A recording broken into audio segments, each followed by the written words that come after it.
dari Prodi S1 Akuntansi kelas A1. Nah, untuk sesi kali ini aku akan menjelaskan tentang materi audit. Untuk sesi pertama aku akan menjelaskan materi audit siklus personalia dan penggajian. Apakah teman-teman penasaran? Jika penasaran, nah, apa sih sebenarnya siklus penggajian dan personalia itu?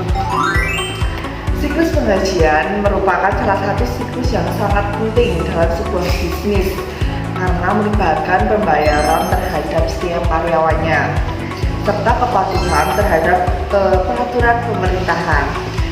Nah, namun bagaimana sih kita dapat memastikan bahwa siklus ini dapat berjalan secara efektif dan efisiensi? Maka dari itu, ini merupakan tugas dari audit siklus penggajian dan personalia. Dalam siklus ini terdapat semua aspek pembayaran pekerjaan karyawan, mulai dari pencatatan jam kerja, potongan pajak, sampai pembayaran gaji. Siklus ini harus ditutup secara ketat agar dapat menghindari kesalahan dan potensi penipuan. Nah, apa aja sih akun-akun yang terdapat pada siklus ini? Beberapa akun utama dalam siklus ini meliputi gaji yang harus dibayarkan, biaya gaji, lemburan, dan penghasilan yang harus dipotong pajak atau tunjangan-tunjangan lainnya. Auditor harus dapat memastikan bahwa saldo dalam akun tersebut sesuai dengan standar akuntansi yang berlaku secara nominal dan harus sesuai. Contoh dari file-file yang terdapat dalam siklus ini adalah seperti W2, file transaksi penggajian, dan formula waktu kerja. Nah, dokumen-dokumen tersebut sangatlah berperan penting dalam memastikan perhitungan gaji dengan benar dan memenuhi kewajiban perpajakan. Akan tetapi, dalam siklus ini memiliki resiko yang begitu signifikan, seperti kecurangan terhadap laporan jam kerja yang dapat merugikan perusahaan secara finansial, serta karyawan yang dapat memanipulasi jam kerja mereka. Dari hal tersebut, auditor harus melakukan pengujian mendalam untuk mendeteksi potensi seperti masalah ini.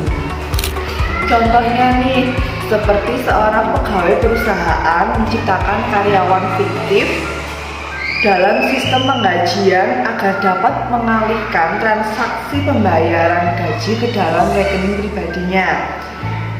Kasus tersebut dapat dideteksi melalui pemeriksaan data penggajian oleh auditor eksternal.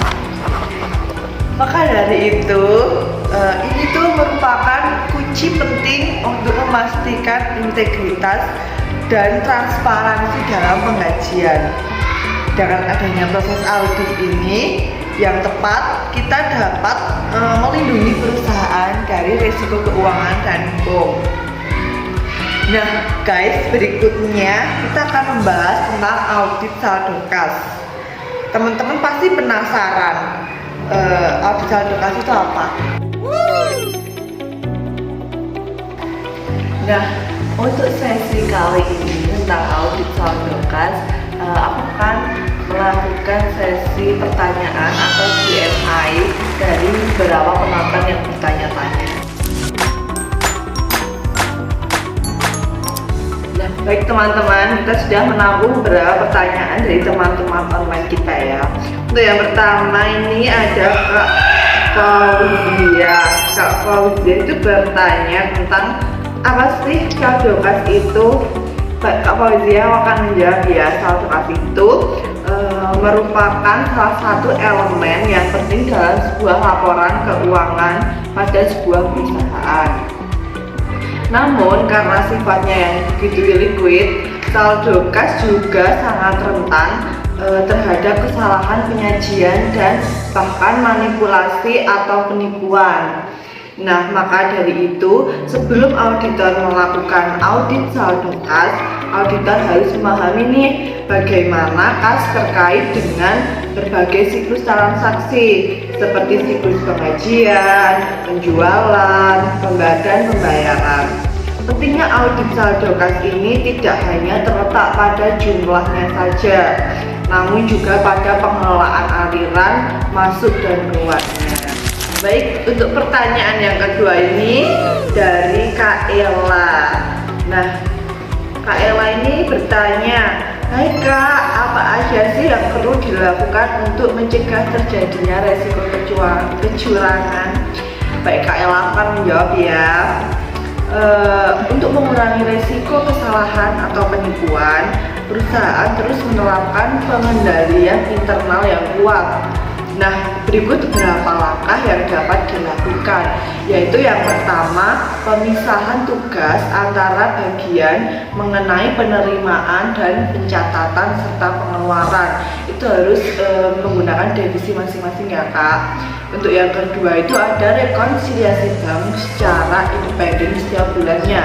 Jadi setiap bulan itu kita harus melakukan rekonsiliasi bank agar tidak ada salah pencatatan nanti di akhirnya. Yang ketiga itu ada penggunaan dana kas kecil berbasis interest untuk pengeluaran kecil-kecil. Itu seperti kayak pembelian ATK, print, fotokopi. Nah, seperti itu ya Kak Ella. Ini untuk pertanyaan terakhir ya teman-teman, yaitu ada dari Kak Farido. Hai Kak, aku Farido dari Universitas. Apa aja ya langkah-langkah utama dalam audit saldo kas? Baik Kak Farido, aku akan membantu menjawab apa aja sih langkah-langkah utama dalam audit saldo kas. Nah, ada dua langkah utama dalam audit saldo kas ya Kak. Yang pertama itu ada rekonsiliasi bank. Nah, dalam rekonsiliasi bank ini, audit dapat membandingkan saldo kas di buku dengan saldo kas yang dicatat oleh laporan bank. Dengan begitu akan membantu mendeteksi kesalahan seperti cek yang belum dicairkan atau setoran dalam perjalanan. Nah, untuk yang kedua itu adalah konfirmasi bank. Nah, auditor mengirimkan konfirmasi permintaan langsung ke bank untuk memastikan nih kebenaran saldo kas atau pinjaman itu benar atau tidak. Nah, itu aja ya Kak Farido. Terima kasih atas pertanyaannya. Nah, untuk sesi terakhir kali ini, aku akan menambahkan sedikit materi ya teman-teman. Nah, dalam kegiatan audit saldo kas ini dapat dilihat bagaimana arus kas masuk dan arus kas keluar melalui berbagai siklus. Oleh karena itu, audit saldo kas tidak hanya memverifikasi saldo akhir, tetapi juga menanyakan apakah semua transaksi yang tercatat dan dilakukan itu sudah dicatat dengan benar. Saldo kas juga merupakan salah satu elemen penting dalam keuangan perusahaan. Nah, untuk selanjutnya kita akan membahas apa ya? Apakah teman-teman penasaran? Yuk ikuti selanjutnya. Hai teman-teman, untuk sesi kali ini aku akan menjelaskan tentang menyelesaikan audit. Dalam menyelesaikan audit, pekerjaan merupakan fase yang sangat penting. Bukan hanya tentang meninjau hasil, tetapi juga memastikan semua bukti telah dikumpulkan dan laporan keuangan sudah sesuai dengan standar akuntansi yang berlaku. Nah, pada sesi kali ini kita akan membahas banyak tentang menyelesaikan audit. Nah, apa aja ya langkah-langkah pertama dalam menyelesaikan audit? Nah, langkah pertama dalam menyelesaikan audit adalah dengan mengevaluasi apakah penyajian laporan keuangan sudah lengkap dan akurat. Auditor perlu memastikan bahwa informasi yang disajikan sesuai dengan standar akuntansi, termasuk klasifikasi akun, catatan, dan pengungkapan lainnya. Contohnya, seperti piutang usaha harus diklasifikasikan dengan benar antara kategori aset lancar dan tidak lancar.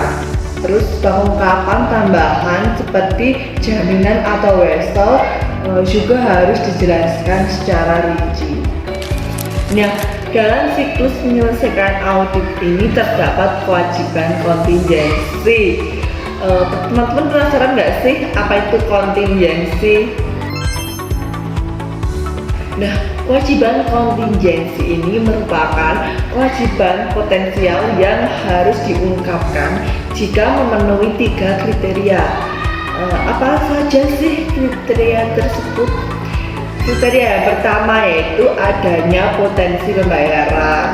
Yang kedua, ketidakpastian jumlah. Dan yang ketiga, hasil yang bergantung pada peristiwa di masa depan.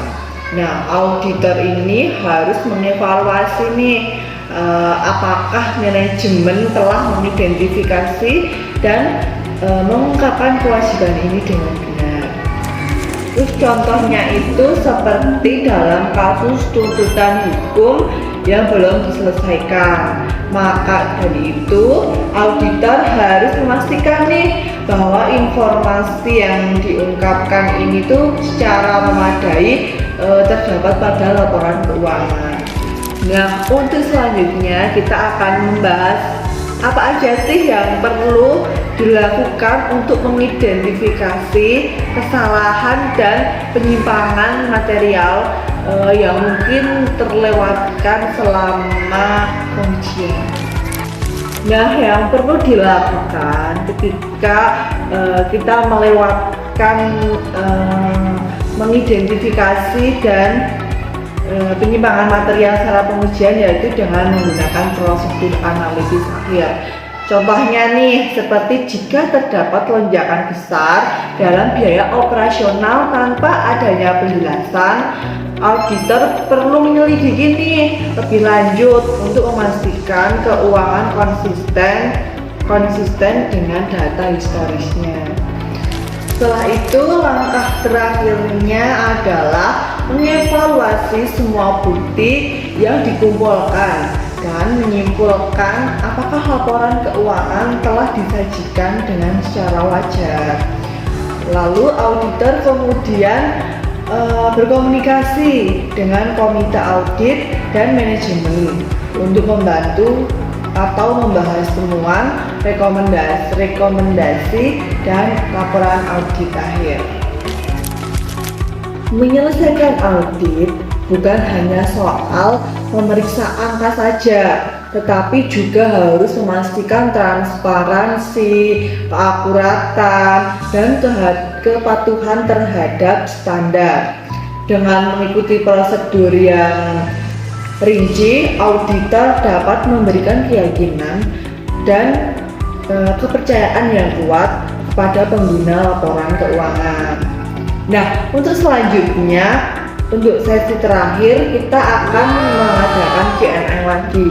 Tetap ikuti acara-acara berikutnya.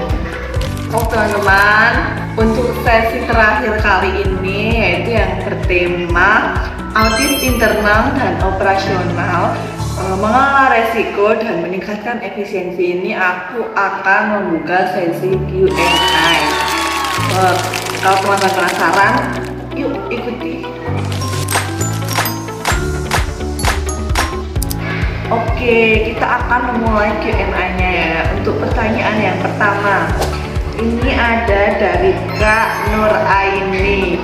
Hai Kak, aku dari Universitas. Apa sih Kak yang dimaksud dengan audit internal dan apa peran utama audit internal? Oke Kak Fauzia, Nur Aini, aku mungkin akan membantu menjawab ya. Audit internal adalah mitra strategi bagi manajemen dan peran utama dari audit internal itu yang pertama, mereka akan menyuarakan dan integritas informasi. Untuk yang kedua itu menilai kepatuhan terhadap kebijakan dan regulasi. Untuk yang ketiga, melindungi aset perusahaan. Itu peran audit internal dan pengertiannya Kak untuk ini. Berbeda dengan audit eksternal. Audit internal ini memiliki pengetahuan mendalam tentang porsi pada perusahaannya, tentang operasi perusahaan juga. Lalu mereka bekerja penuh waktu di dalam perusahaan sehingga dapat memberikan wawasan yang berharga untuk meningkatkan efisiensi operasional pada perusahaan. Oke, kita akan lanjut ke pertanyaan kedua. Untuk pertanyaan kedua ini dari Kak Munawaroh. Hai Kak Nisa, aku ingin bertanya, apa aja prinsip etika yang dikeluarkan oleh institusi auditor internal atau AII menjadi panduan utama auditor internal? Oke Kak Munawaroh, aku akan membantu menjawabnya ya. Berikut ini ada prinsip-prinsip dari institut auditor internal. Yang pertama itu ada integritas ya Kak. Auditor itu harus jujur dan transparansi dalam pekerjaan mereka, harus sesuai dengan SOP-nya. Untuk yang kedua itu ada objektivitas ya Kak. Auditor itu harus membantu membuat penilaian yang biasa-biasa saja, tidak dengan sama rekan atau nepotisme seperti itu ya Kak. Untuk yang ketiga itu ada kerahasiaan Kak. Auditor itu harus dapat menyimpan informasi yang diperoleh itu harus dijaga dengan baik, tidak bocor ke sana ke sini, tidak ember dan tidak memberitahukan ke rekan-rekan kerjanya yang lain. Untuk yang terakhir atau keempat ini kompetensi. Auditor itu wajib memiliki pengetahuan dan keterampilan yang memadai Kak. Nah, itu saja prinsip-prinsip dari institut auditor internal. Oke teman-teman, mungkin ini menjadi sesi pertanyaan yang terakhir.